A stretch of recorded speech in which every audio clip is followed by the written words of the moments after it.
রকম ঝামেলা ছাড়াই আমি আজকে আপনাদেরকে তালের পায়েস বানিয়ে দেখাবো। অসম্ভব মজার এই রেসিপিটি খুব সহজ পদ্ধতিতে আপনাদের সাথে শেয়ার করব। এই তালের পায়েসটা খেতে এত বেশি মজার হয়, যদি আপনি একবার বানান তাহলে বারবারই বানিয়ে খেতে চাইবেন। আর এখন কিন্তু তালের সিজন, তো চাইলেই আপনি এভাবে পায়েসটা বানিয়ে খেতে পারেন। প্রথমত আমি তালের পায়েস বানানোর জন্য আজকে ব্যবহার করব কিছু পোলাও চাল আর সাবুদানা। সাবুদানা আর পোলাও চাল মিক্স করে আমি আজকে এই পায়েসটা রেডি করব। তার জন্য প্রথমে আমি কিছু পোলাও চাল এখানে ভিজিয়ে নিয়েছি। আমি একটা কাপ দিয়ে হাফ কাপ চাল নিয়েছি। চালটাকে ভালো করে ধুয়ে একটু সময় ভিজতে দিব। এই কাপটা দিয়ে আমি হাফ কাপ চাল নিয়েছি। তো চালটাকে ভালো করে ধুয়ে পরিষ্কার করে নিব। চালটা ধুয়ে নেওয়ার পর কিছুক্ষণ সময় আমি চালটাকে ভিজিয়ে রাখবো, যেন চালটা একটু নরম হয়ে থাকে, তাহলে যখন পায়েস রান্না করব খুবই দ্রুত এটা সিদ্ধ হয়ে যাবে।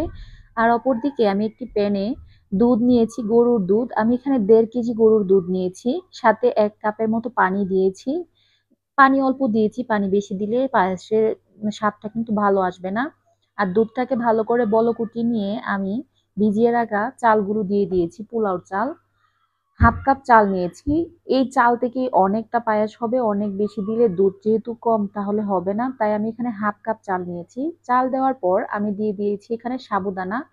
হাফ কাপ চালের সাথে হাফ কাপ সাবুদানা দিয়েছি। দিয়ে দিচ্ছি হালকা একটু লবণ। যে কোনো মিষ্টি জাতীয় জিনিসে যদি আপনি একটু লবণ দেন তাহলে টেস্টটা ভালো আসে, আর সেটা পরিমাপে কম হবে। এখন দিয়ে দিচ্ছি মাঝখান থেকে তেতো করে 6-7টা এলাচ। এলাচ কিন্তু এই পায়েসটাতে অনেক সুন্দর একটা ফ্লেভার এড করবে, তাই এলাচ অবশ্যই দিবেন। এলাচ দেওয়ার পর এখানে 3টা তেজপাতা দিয়ে দিয়েছি মাছ থেকে ছিঁড়ে। এখন আমি পোলাও চাল, তারপর হচ্ছে সাবুদানা, এগুলোকে দুধের সাথে ভালো করে সিদ্ধ করে নিব, বেশ অনেকটাই সিদ্ধ করে নিব। আগে দিয়ে দিচ্ছি চিনি। 1 কাপ দিয়ে আমি 1 কাপ চিনি নিয়েছি। আপনারা যেমন মিষ্টি খেতে পছন্দ করেন সেই অনুযায়ী মিষ্টিটা দিবেন। আর এখানে একটু মিষ্টি হলেই ভালো লাগে। আমি কিন্তু পুরো 1 কাপ চিনিটাই দিয়েছি সবটা। তো চিনিটা দেওয়ার পর আমি বেশ কিছুক্ষণ সময় জাল করে এগুলোকে ফুটিয়ে নিব। তখন পোলাও চালটা প্রায় সিদ্ধ হয়ে এসেছে, কিন্তু সাবুদানাটা এখনো একটু বাকি আছে। সেই পর্যায়ে আমি দিয়ে দিয়েছি এখানে 1 কাপ তালের রস। আমি তালের রসটাকে আগে থেকে একটু জাল করে ভালো ফুটিয়ে নিয়েছি, এতে করে কাঁচা গন্ধটা আর থাকবে না, তাই আলাদা করে একটু ফুটিয়ে নিয়েছি। আমি 1 কাপ রস দেওয়ার পর দেখলাম কালারটা এতটা লাইট হয়নি, তাই আমি পরে আরো 3-4 চামচ তালের রস অ্যাড করেছি। অনেক বেশি তালের রস দেওয়া যাবে না, তাহলে তেতো তেতো লাগবে। সবকিছুরই একটা মাপ আছে, সো আপনারা আপনাদের পছন্দ অনুযায়ী মাপ অনুযায়ী দিবেন কালারটা দেখে। তো যখন আমি দেখছিলাম তালের পায়েসের কালারটা সুন্দর আসে নাই, তো আমি তারপরে আরো 3-4 চামচ রস অ্যাড করেছি। তালের রস মেশানোর পর আমি নিয়ে নিয়েছি এখানে হাফ কাপ গুঁড়া দুধ। গুঁড়া দুধটাকে একটু পানি দিয়ে লিকুইড করে দিব। গুঁড়া দুধটা যে কোনো মিষ্টি জিনিসে যদি আপনি অ্যাড করেন তাহলে পায়েস বা যে কোনো মিষ্টি জাতীয় জিনিসের টেস্ট যেন আরো দ্বিগুণ বাড়িয়ে দেয়। তাই যদি হাতের কাছে গুঁড়া দুধ থাকে তাহলে যে কোনো মিষ্টি জাতীয় জিনিসে দিবেন। আমি এখানে হাফ কাপ দুধকে পানির সাথে একটু মিক্স করে দিয়ে দিয়েছি। আমার পায়েসটা অলরেডি হয়েই এসেছে, শুধু সাবুদানাটা ফোটা একটু বাকি আছে। তালের তালের রসটা দেওয়ার পর আমি এখানে কিছু কোরানো নারকেল নিয়েছি, নারকেল দিয়ে দিব। নারকেলটা আমি শেষের দিকে দেওয়ার কারণ হচ্ছে প্রথমের দিকে দিলে ভালো করে এটা সিদ্ধ হয়ে যাবে, মুখে লাগবেই না নারকেলটা, তাই জন্য একটু কাঁচা কাঁচা থাকে। তাই হয়ে আসার ঠিক আগ মুহূর্তে, মানে কিশমিশ দেওয়ার আগ মুহূর্তে আমি নারকেলটা অ্যাড করেছি।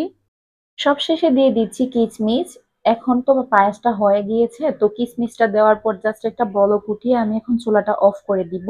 এর থেকে ঘন করা যাবে না, তাহলে সেটা ঠান্ডা হয়ে আরো জমাট বেঁধে যাবে। আমি দেখিয়ে দিচ্ছি যে ঘনত্বটা কেমন রাখতে হবে। এই যে দেখতেই পাচ্ছেন, যে কোনো মিষ্টি জিনিসই সেমাই হোক পায়েস হোক একটু লিকুইডই রাখতে হয়, কারণ এটা ঠান্ডা হয়ে যাওয়ার পর আরো অনেকটা জমাট বেঁধে যায়। যদি একদম চাকা চাকা হয়ে যায় তাহলে তো খেতে ভালো লাগবে না, তাই এরকম পর্যায়েই এটাকে নামিয়ে ফেলবেন। আমি এখন চুলাটা প্রায় অফ করে দিয়েছি। আর আমার এখন সাবুদানাটাও ভালো করে ফুটে গেছে। এখন আমি সুন্দর করে আপনাদেরকে সার্ভ করে দেখিয়ে দিচ্ছি যে পায়েসটা কতটা সুন্দর হয়েছে। মাশাআল্লাহ, দেখুন কতটা সুন্দর এসেছে পায়েসের লুকটা। দেখতেই মনে হচ্ছে কতটা ইয়াম্মি হয়েছে। শুধু দেখতেই সুন্দর হয়নি, খেতেও ভীষণ মজার হয়েছিল। তো চাইলে আপনারাও এরকম করে বাসায় বানিয়ে নিতে পারেন তালের পায়েস। উপর থেকে সাজিয়ে দেওয়ার জন্য কয়েকটা বাদাম কুচি আর নারকেল কোরানো দিয়ে দিচ্ছি উপর থেকে, আর একটু তালের রস দিয়ে সাজিয়ে নিলাম। করি ভিডিওটি আপনাদের ভালো লেগেছে। যদি ভিডিওটি ভালো লাগে তাহলে আমার চ্যানেলটি সাবস্ক্রাইব করে ভিডিওটিতে একটি লাইক এবং শেয়ার করে দিবেন। আর আপনারাও চাইলে এইরকম ভাবে তালের পায়েস বানিয়ে নিতে পারেন, যেহেতু এখন তালের সিজন। ভালো থাকবেন, সুস্থ থাকবেন। আল্লাহ হাফেজ।